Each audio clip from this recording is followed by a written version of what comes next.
In this video, I'm going to talk about what you can do with the $1,200 stimulus check to get a 10, 20, or even a 50% rate of return. Now, a lot of people who qualify for the stimulus check will also qualify for this strategy. If not, most people who qualify for the $1,200 will also qualify for this strategy. But before we get into it, if this is your first time at our channel or you haven't subscribed, click on the subscribe button at the bottom. My name is Travis Sickle, certified financial planner, helping you reach your financial goals.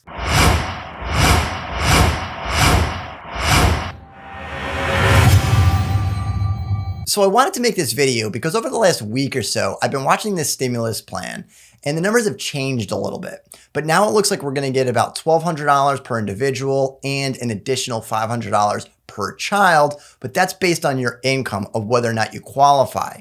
And I came across a couple of articles that talked about the best ways to spend that $1,200 stimulus plan.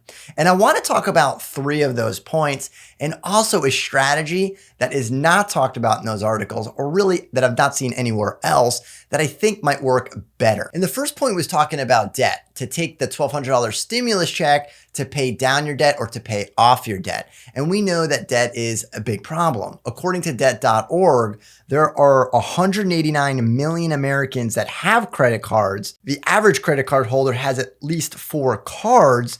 And on average, each household with a credit card carries $8,398 in credit card debt. And when you're thinking about that, it makes a lot of sense to reduce your debt because it's going to put you in a better financial position. But here's what's also interesting.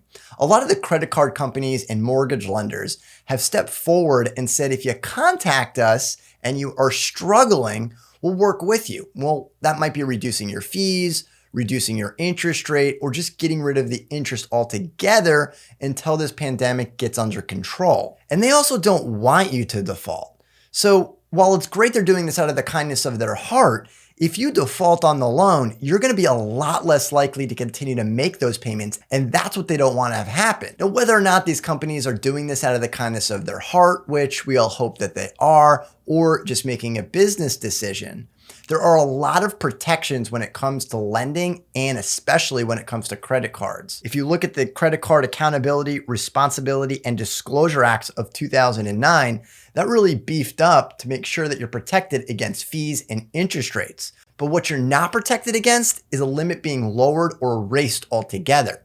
So if you make that payment and you don't have an emergency fund or any cash on hand, and the credit card company decides they don't want to extend you any more credit, then not only do you not have the cash on hand, but you also don't have a credit card to use. So if the credit card company is willing to work with you and delay making that payment, that might be a smarter financial decision, especially if it's not going to change anything from here until the pandemic's over.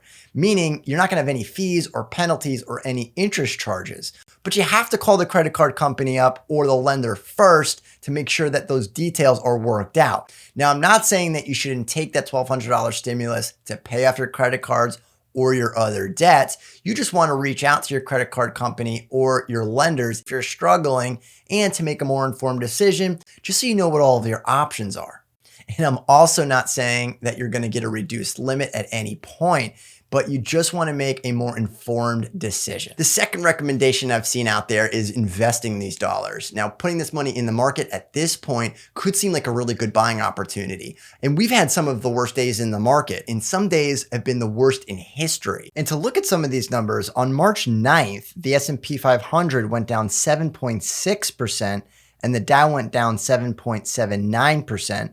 But then again, on March 12th, the S&P 500 went down 9.51%, and the Dow went down almost 10% at negative 9.99%. And then yet again, on March 16th, the S&P 500 went down 11.98%, and the Dow went down 12.93%. Now, if we compare this to the worst day in stock market history, the single day, was October 19th, 1987, where the Dow went down 508 points. Now, if we compare that drop to the Dow on March 9th, the Dow went down 2,013 points, almost 4 times as much. And then again on March 12th, it went down 2,353 points. And then again on March 16th, was down 2,997 points. But from a percentage drop, that 508 points in 1987 was a drop on the Dow of 22.61%, and the S&P was down 20.87%. And you might be thinking, looking at these numbers, that this is a great opportunity to start investing in the market. But that $1,200 stimulus check was meant as a life raft to put food on the table, and at the very least, build an emergency fund or improve your financial stability, not to go out and invest in the stock market. You really need to make sure that if you're struggling, that you're taking care of what's most important first. And the third way I saw how to spend your $1,200 stimulus check before we get into the strategy that I want to talk about was to donate it.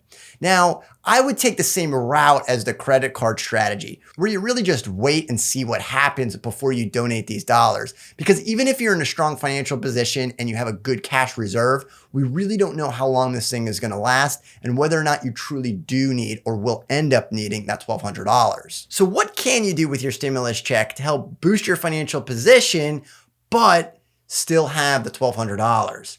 You want to take a look at the Savers Credit. Now for 2019, the Savers Credit depends on your income. And if you meet this requirement and you take your $1,200 check and put it into a retirement account, you can get a boost in your credit, which could come back in the form of a refund. So as you're doing your taxes for 2019 still, you could still make a retirement planning contribution. And you might be thinking, is my money going to get locked up? If you do it into a Roth IRA, that would be a contribution. Any contribution into a Roth IRA, you could take out at any point, tax and penalty free. So if we look at the Savers Credit and you see that the first threshold, the first income limit for married filing jointly is 10%, but this means that if you make below $64,000, then you would still qualify for a 10% credit. So that means if you put $1,000 into your Roth IRA, that would be another $100 that you would get back in your taxes. Maybe it's in a form of a refund or just a reduced tax liability. But that's another $100 in addition to that $1,000 contribution. And if you're married filing jointly and your adjusted gross income is $38,500 or less, and you do that same $1,000 contribution, that will be an additional $500 that you would get back on a credit. For singles, the income limits are a little bit lower. For the 10%, you have to be below $32,000, and to get the full 50%, you have to be below $19,250. And remember, the money that you put into the Roth IRA, you don't need to invest it. You could just keep it in cash. You don't need to put it into the stock market, or at least not just yet. Because the whole reason we chose the Roth IRA is because the contributions can come out tax and penalty free at any point for any reason. And we're getting the benefit of the Savers Credit. So we're improving your financial situation.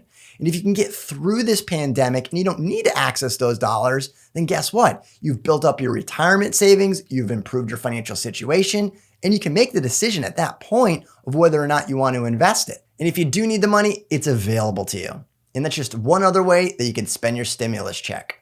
If you've enjoyed this video, be sure to subscribe and leave your comments down at the bottom.